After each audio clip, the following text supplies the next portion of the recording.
好耶，又来给屏幕前绝绝子的你做绝绝子的视频啦。本期视频的主角是伊芙琳。那么视频开始之前，还是例行声明一下，本期视频的所有录屏和数据都来源于创作体验服，创作体验服仅供参考，大家届时还是以正式服时装的数据为准。那么我们视频的开头还是老规矩，我先给屏幕前的所有小伙伴详细解读一下它的各种技能机制，还有实战操作手法细节，方便你最快的上手和了解这一个角色。如果屏幕前的你是绝区零大佬，那么可以选择跳过这一段，从本期视频的7分48秒开始看哦。伊芙琳在实战中一共有3个重要机制，我们先从它的第一个重要机制牵缠禁制开始解读。它在发动普攻的第5段，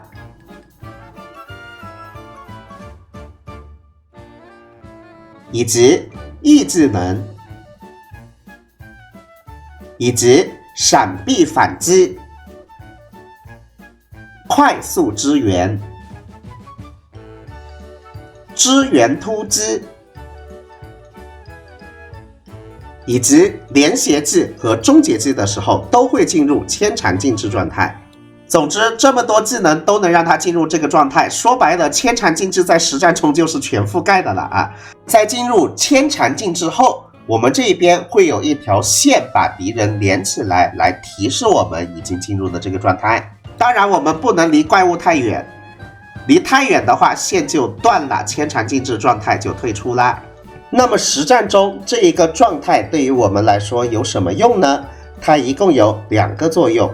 一，当进入牵缠禁制状态后，伊芙琳的暴击率会加 25%， 并且退出这个状态后，这个加 25% 的暴击率仍然有10秒的持续时间。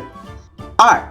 进入牵缠禁制状态后，释放 E 技能可以引爆丝线，并且引爆后会退出牵缠禁制。而且在引爆之前，我们还会对丝线连着的主怪周围的其他敌人进行一个巨怪牵引，把一定范围内的敌人也缠绕进来，一起引爆。如果是非强化状态下的 E 技能呢，这个引爆伤害非常的刮痧，但是如果是消耗了 50% 能量的强化 E 技能，引爆的伤害就会非常可观。这就是牵缠禁制的所有作用啦。说完了它的第一个机制牵缠禁制，接下来我们来说它的第2个机制燎火值。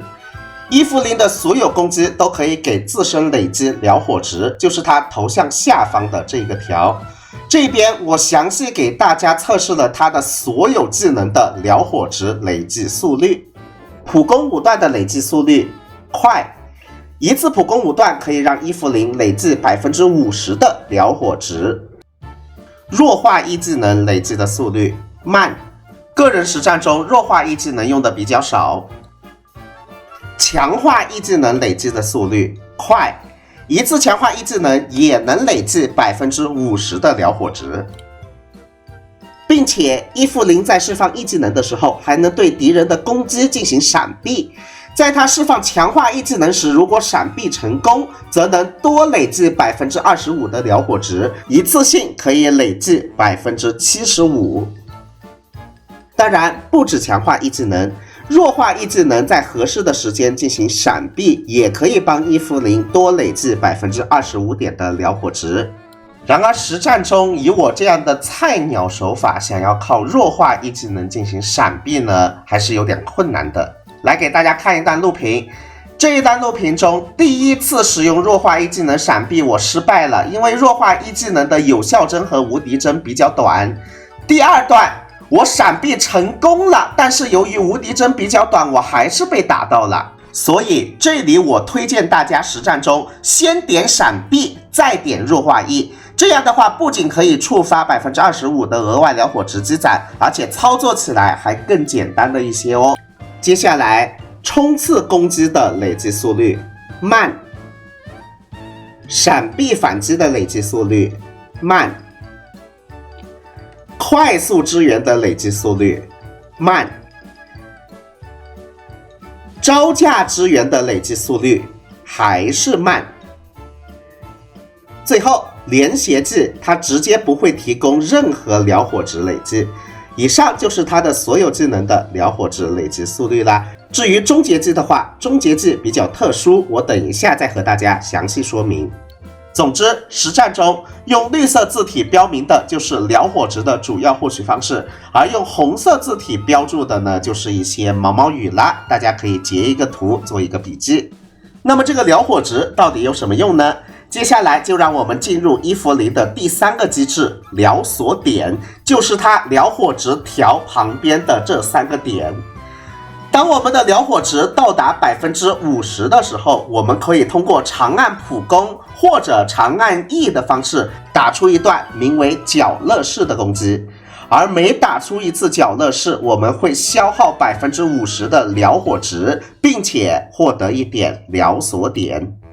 当我们累计3点燎锁点后，下一次伊芙琳打出角乐式就会消耗掉3点燎锁点，把它升级成连血技就是那么简单。给大家示范一下，我通过长按普攻释放角乐式，但是角乐式消耗了3点燎锁点，升级成为了连血技。好的，最后我们再来看一下它的大招。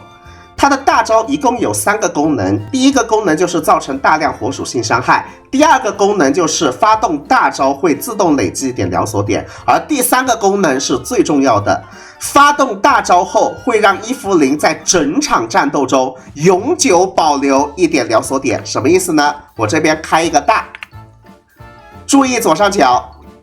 OK， 我这边就有一个燎锁点是永久保留的啦。这时我们消耗燎锁点释放连血技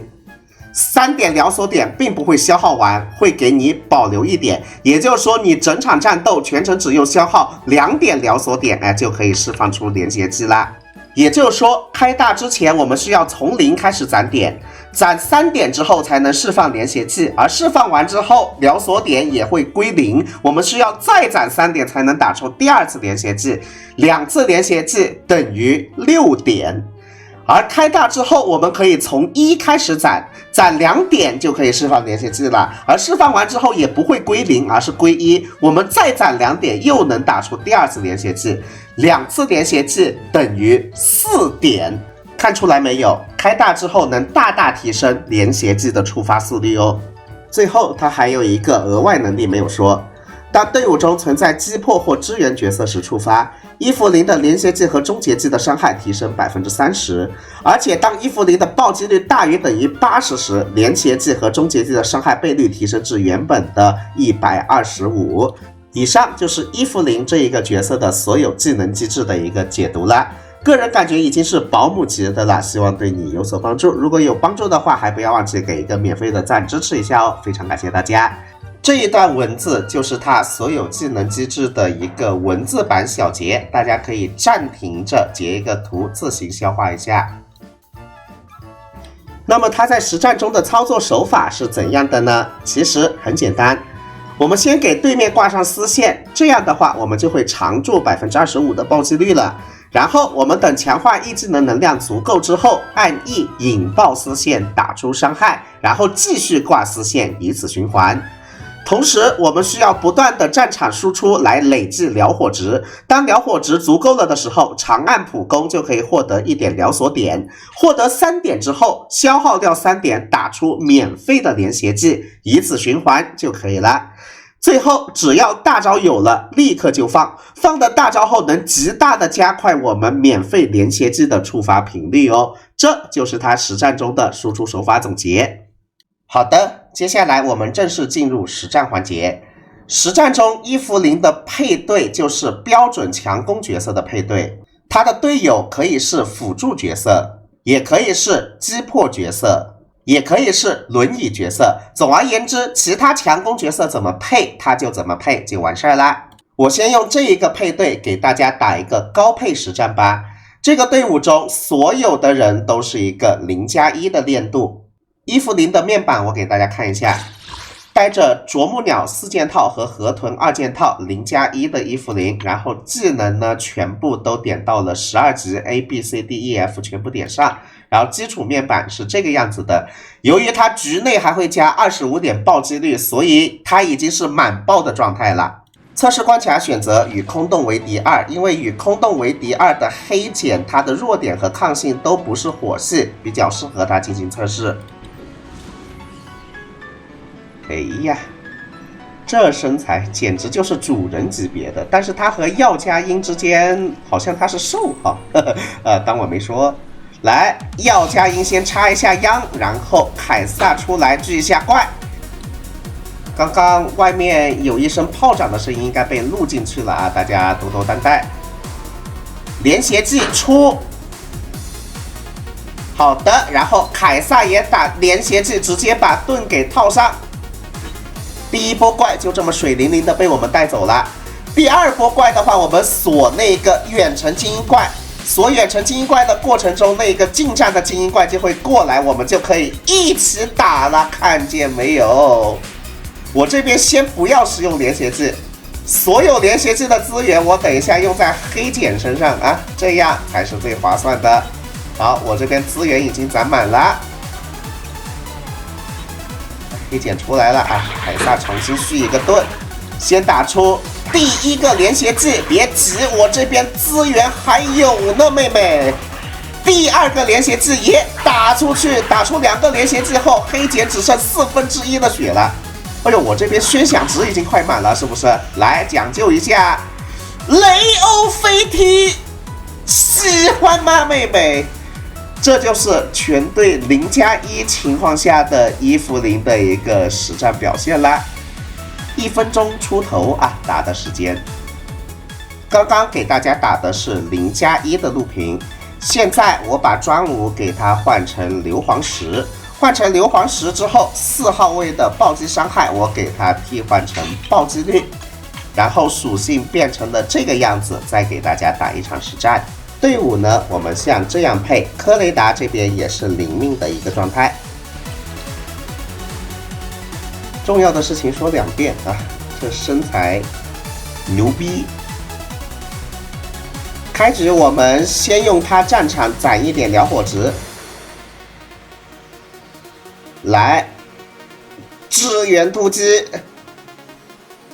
再支援突击，我们尽快把精英怪打进失衡状态。注意看这里，除了 E 技能的丝线以外，它的连携技也是有一定聚怪功能的。刚刚小怪就往中间聚拢了，不知道大家发现没有？好的。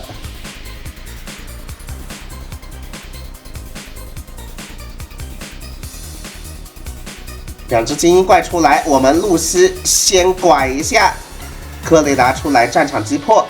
其实最适合伊芙琳的击破位是谁呢？是莱特，但考虑到莱特的持有率可能并不算很高，所以屏幕前如果没有莱特的玩家，想要继续拉高这个队伍的练度呢，可以上青衣啊。好嘞。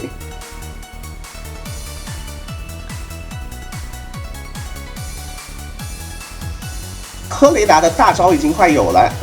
等一下黑茧出来之后，我就把科雷达的所有资源释放到他身上，应该能一口气击破啊！2个强化E技能之后，直接接大招 ，nice， 一口气击破了。伊芙琳的大招也满了啊！来一个雷欧飞踢，踢到大动脉上，别急，我这边还有后续连携技呢。哇，他怎么就从失衡状态中恢复了呀？再来一个强化E技能，好的，带走。哇，这个结算动画也太好看了。我看看，最后是打了1分半钟。以上就是伊芙琳在高配队伍和低配队伍中的一个表现啦，都 1.5 版本啦，强度肯定是有的。不过有一点我还是要和大家说明，那就是它释放大招后将会保留1点疗锁点，持续整场战斗，指的是单回目的战斗。这一个呢无法跨回目生效，什么意思呢？意思就是你在爬塔的时候，上一层你使用的大招获得了保留1点疗锁点的这一个 buff， 但是到了下一层之后，你就无法继续保留了，你得重新再释放大招才可以哦。总之，它这个疗火值和疗锁点和宣享值和能量是不太一样的，下回合是会清空的哦。